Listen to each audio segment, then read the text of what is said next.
Dear students, warm greetings on behalf of Dr. B.R. Ambedkar Open University. Today's tele-lesson is on new product development. So, today we will learn what is a new product, the concept of a new product, the categories of new product, then we will learn the factors contributing to new product development and the elements of new product development. Then we will learn the different stages, what is involved in the new product development. And finally, we will also learn the different reasons for the failures of new product and the new product adoption process. So, these are the topics, dear students, which we will cover in today's tele-lesson. Dear students, there are two ways through which a firm can obtain new products. One is through acquisition, second one is new product development. Acquisition is where you buy a company's patent or you buy a company's license in order to produce a product or a service. So, you are not creating a new idea, you are not developing a new idea. Somebody has developed a product and you have taken a patent or you have taken a license to manufacture that product is what is acquisition. So, in today's lesson, dear students, we are not focusing on acquisition of a new product, we are focusing on the second way through which a firm can obtain a new product, that is new product development, where you in your own company, you have a research and development department, the R&D department, and in that R&D department, you develop a new product.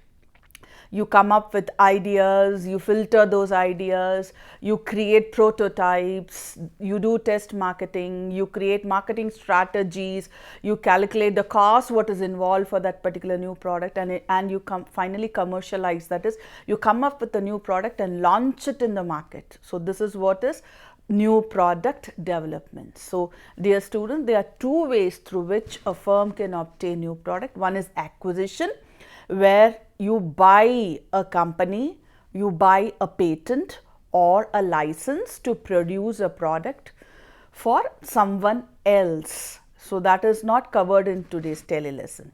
We only focus on new product development. So, in simple terms, my dear students, new product development is a process in which new product is brought to the market. In simple terms, like a baby is born from the womb of the mother, in similar terms, a new product is born in a company's research and development center. So, new product development is a process in which a new product is brought to the market. So, two ways: through acquisition, second, new product development. When you acquire it from a company or you take a patent and trademark and you manufacture the product for a particular company, that is not covered. We only focus on how you develop a new product in your own research and development center. So, in simple terms, my dear students, new product here means original product, or it may be the product what you are manufacturing, you do improvements to that particular product, or you modify a product as per the latest technology, fashion and trend, or you create a new brand that a firm develops through its own research and development efforts.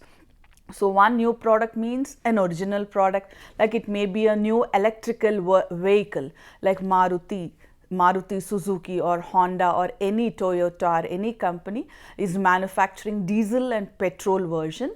Now, you are manufacturing a new product which is called as an electric vehicle. So, it can be an original product or it can be an improvement. Let us take an example of a mobile phone. You have added a new feature to the mobile, or take Microsoft Excel. You have added a new feature to Microsoft Excel. You are manufacturing chocolates, you are creating a new variety of chocolate, new variety of ice cream, new variety of milkshake or whatever.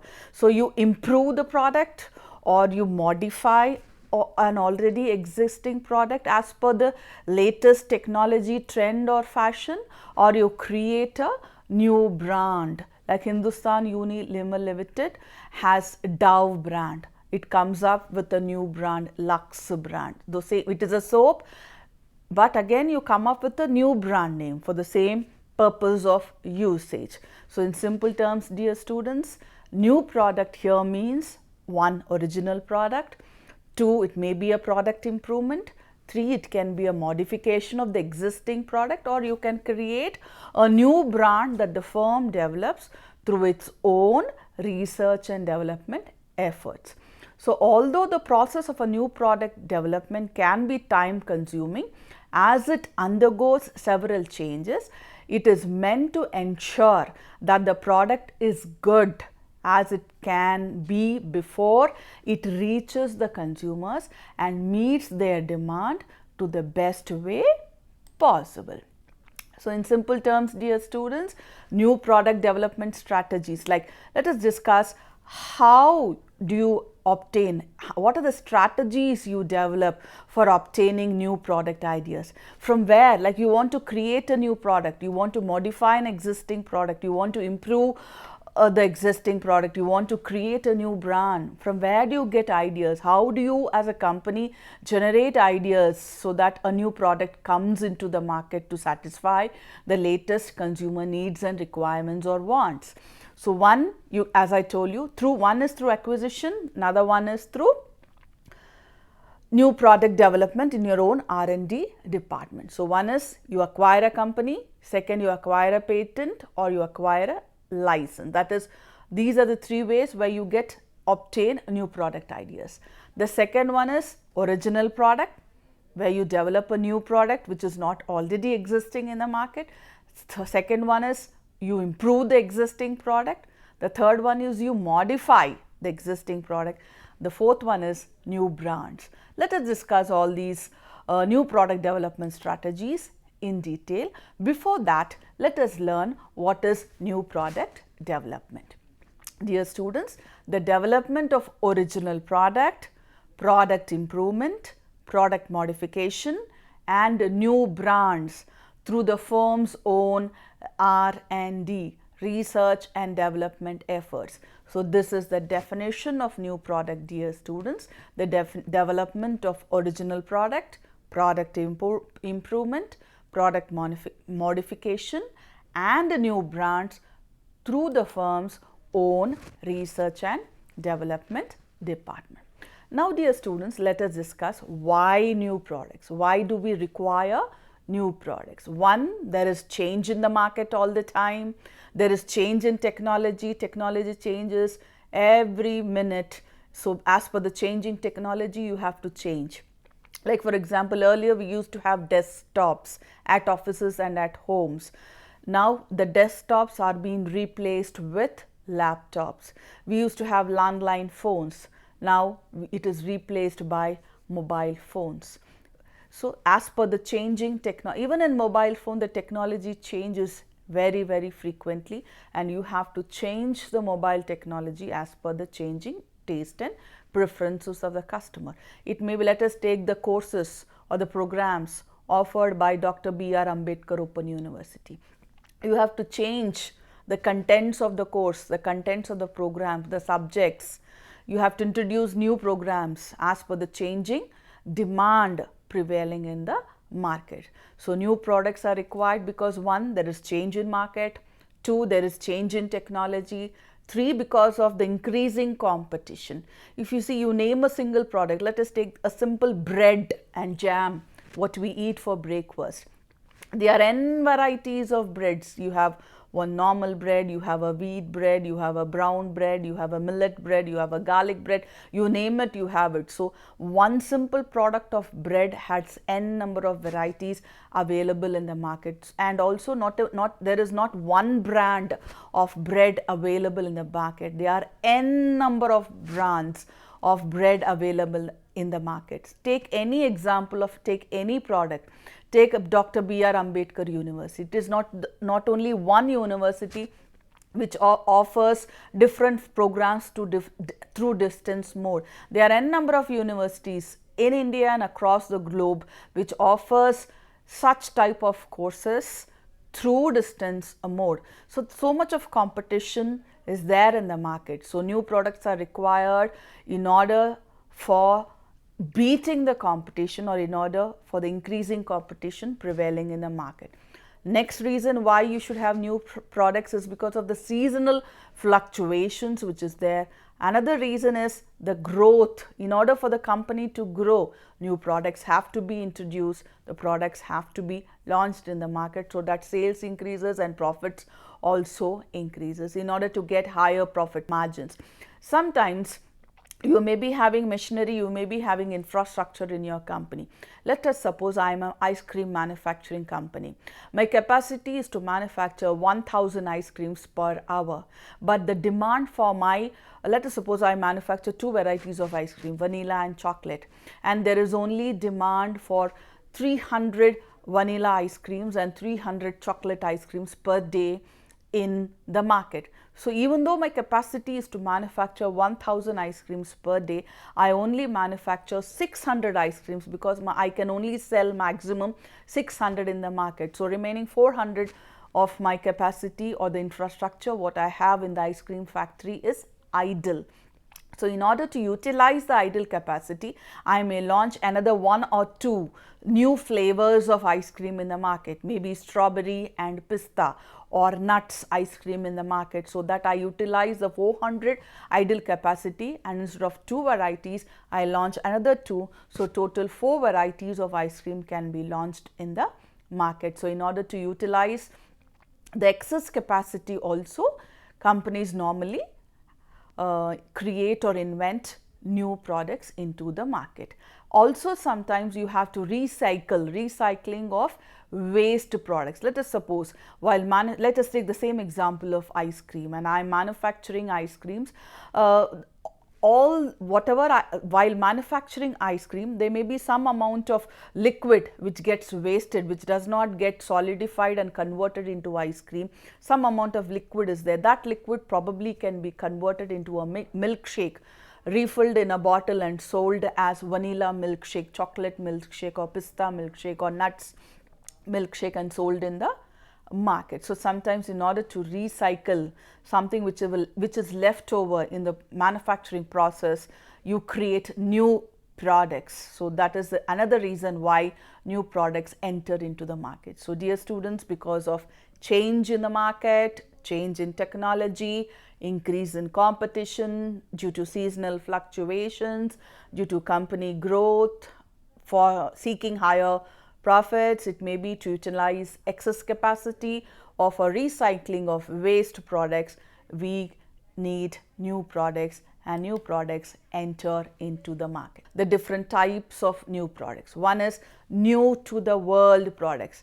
New to the world products are those products that are created entirely new. That is, we have not used such products any time. It is entirely new to the market.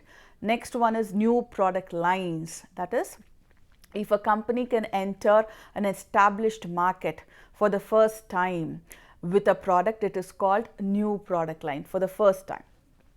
Third one, addition to the existing product lines. That is, new product lines that supplement a company's established. Like I am already having a soap manufacturing unit or a product line, I go with a detergent.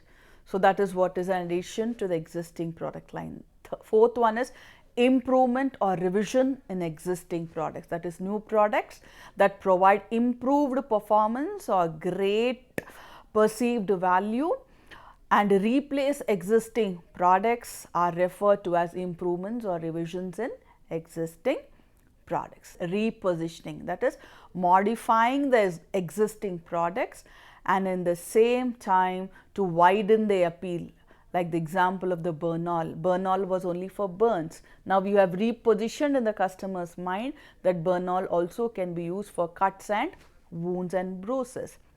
Another reason why, another type of new product is cost reduction. That is, new products that provide similar performance at lower cost is termed as cost. So now dear students, let us discuss the new product development process stages.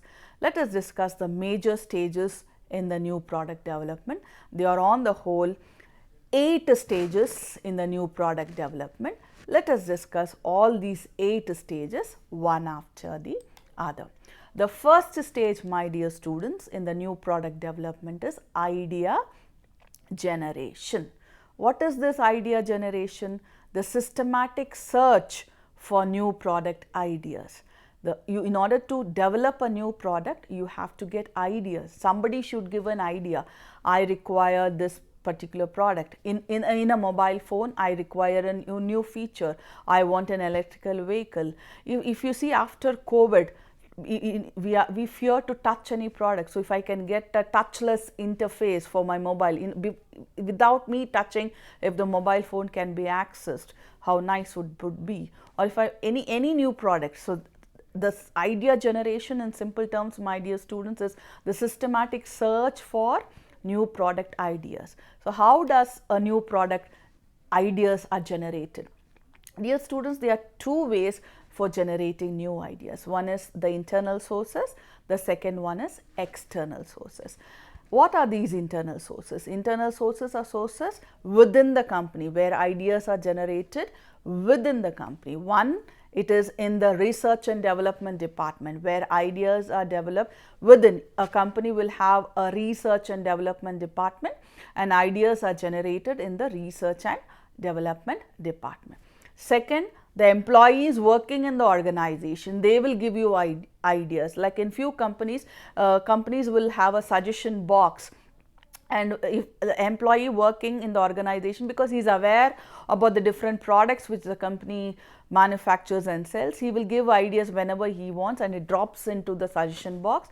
And companies, sometimes good companies like Maruti Suzuki Limited and big companies, they reward the employees for the suggestions what they have dropped in the drop box as well.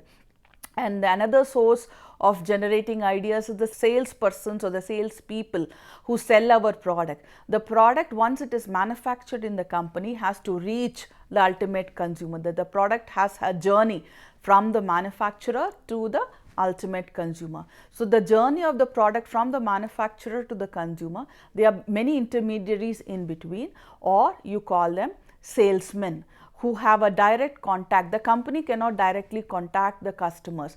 The salesmen, the intermediaries, they have touch with the consumers.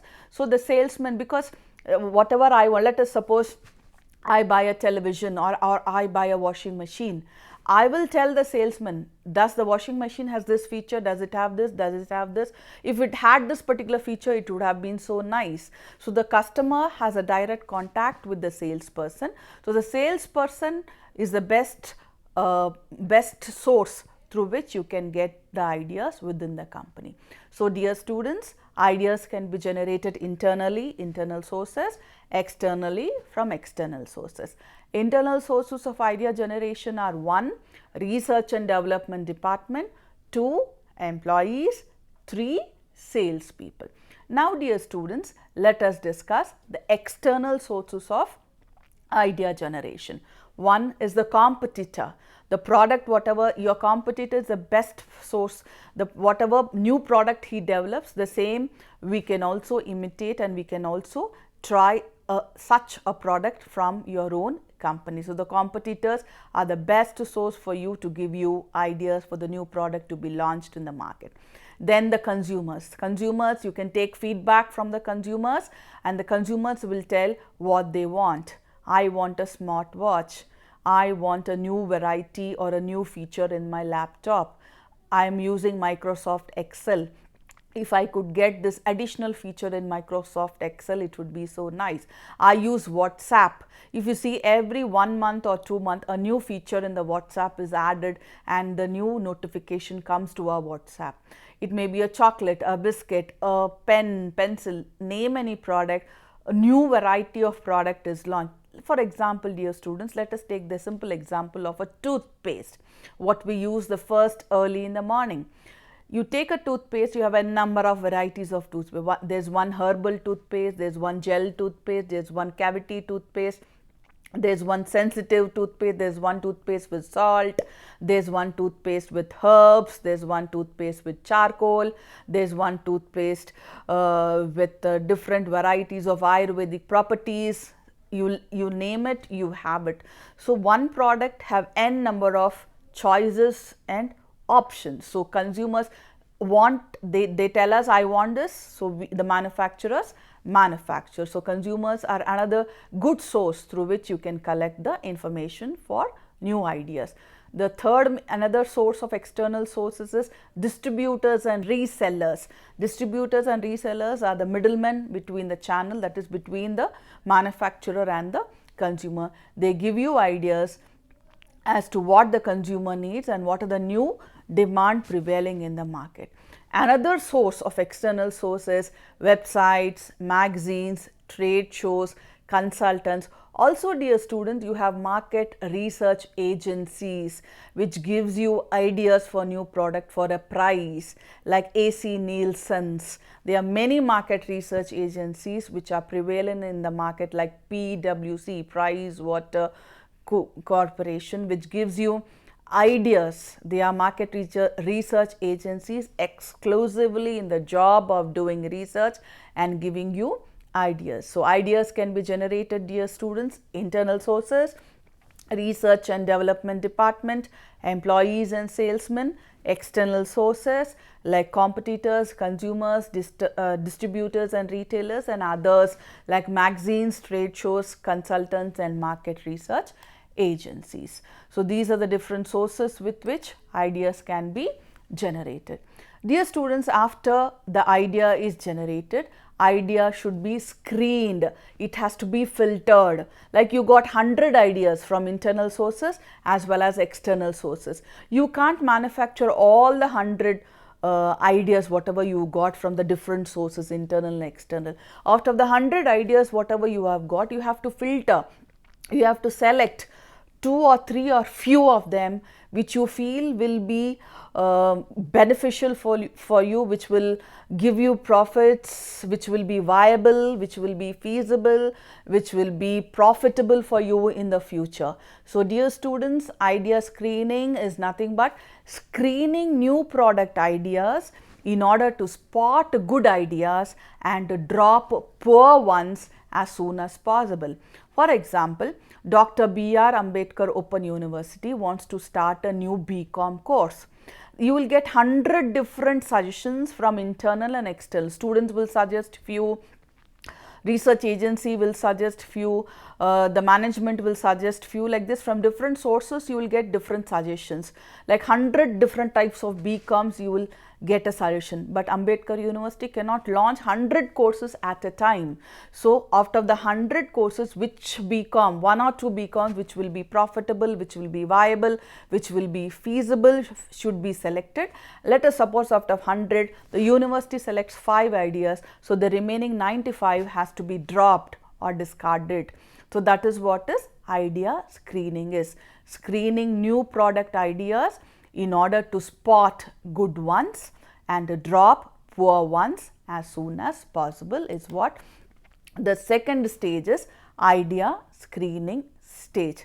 So this stage involves screening and reviewing all of the ideas generated in the first step, idea generation step, through internal and external sources, and selecting only those with the best possibility of success.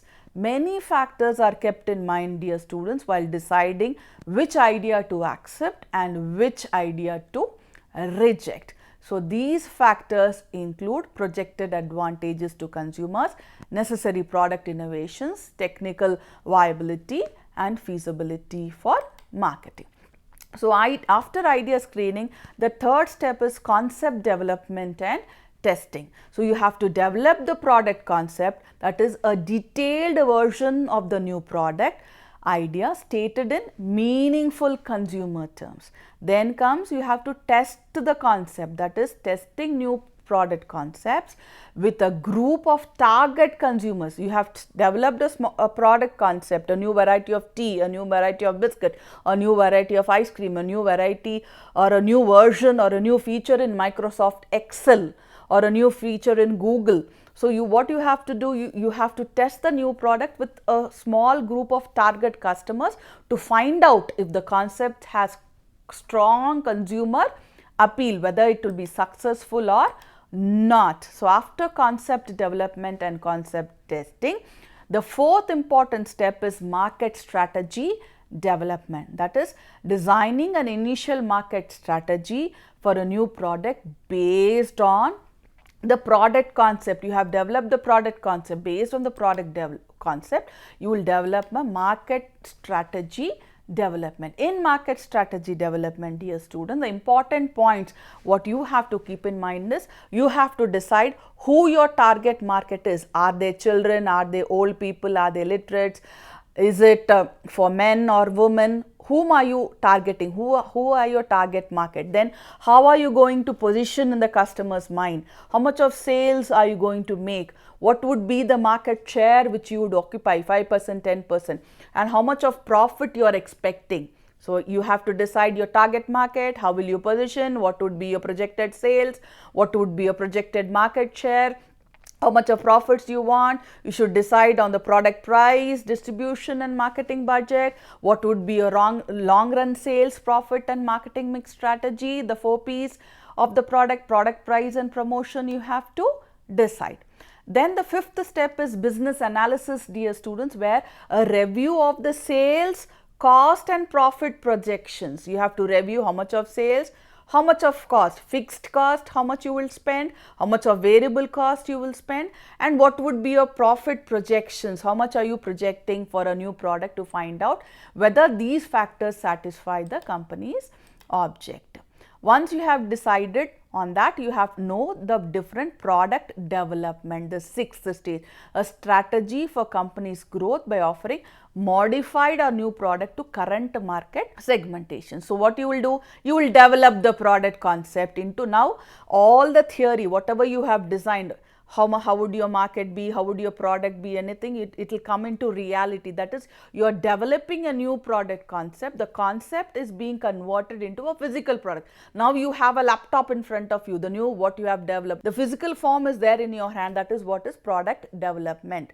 So product concept, developing the product concept into a physical product in order to ensure that the product idea can be turned into a workable product. Now the product is there in front of you, you have developed the market, you have to do test marketing. Instead of launching the product directly into the market, you will select your target market, a small group of target market, give them a sample or give them a trial and ask them to test, or you will sell them whatever it is and ask them to test. You will see whether the product is successful, it is good, are people liking it, are the consumers liking it, then you will go for the final stage. So test marketing is a stage of new product development in which the product and market program are tested in a more realistic market segment. So once your test marketing is done, you feel that the product is successful, people have liked your product, you have taken the feedback from the customer. The last stage is commercialization. The last stage in new product development is commercialization, where you introduce the new product into the market. That is, you introduce the new product into the target market where you have decided to sell. New products fail because of product deficiencies, disturbances in the channels. It may be because of promotional problems in the distribution channel. It may be your pricing is not proper, because you may be having more amount of competition. Also your product may fail. And lastly, to conclude with, my dear students, let us just discuss what this consumer adoption process is. It is also known as consumer adoption cycle, is a basic and important in marketing consumer behavior. So it talks about the different stages in consumer adoption process. You talk about the awareness stage, where awareness of a product is created by the customer. Then once you are created awareness, you have to create interest among the consumers to buy the product. Then comes the evaluation stage, where the consumers evaluate the different alternatives. Then comes the trial stage, lastly the adoption stage. Let us take a simple example. Let us suppose I want to buy a television. In the first stage, awareness stage, you as a company should create lot of awareness of your television, the product what you have launched among the customers. Then the consumer should be interested in buying your product. Then I have to evaluate. There may be 4 or 5 or 10 number of brands. So I will see the different alternatives of television in the market. Then I will decide I will buy this brand. Then I will do a trial. I will just switch on the TV in the showroom, see whether it is functioning, are the features what I want available in the market. I will test. Then I will decide that I will buy, I like this product, I like this brand and I will buy. That is what is the adoption stage, where the consumer buys the product and is happy buying it. Thank you for your patient listening.